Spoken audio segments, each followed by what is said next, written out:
May mga batang 90s ba dito? Kamusta kayo? Kamusta tayo? Alam niyo sa totoo lang tayo may pinakamasayang kabataan.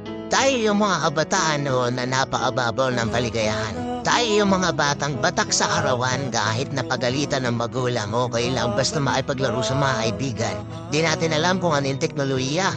Di natin alam kung ano yung cellphone. Di natin kilala si Coco Melon.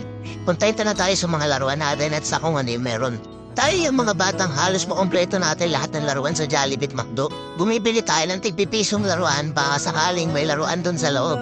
Naalala nyo? Noong mga panahon, nadahanap pa tayo ng gagamba kung saan-saan.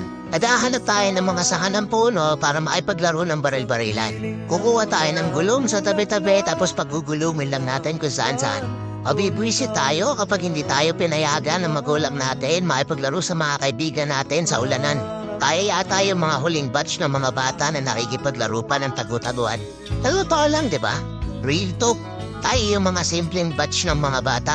Tayo yung mga batang napakasimple lang ng kaligayahan. Pero yung mga batang yun ngayon nagsilakihan na. Nandito na tayo sa tunay na hamon ng buhay. Yung struggle natin ibang-iba. Pero magtataka ka, yung mga bata ngayon iba na rin sila. Yung mga bata ngayon feeling nila mas magaling pa sila sa magulang nila.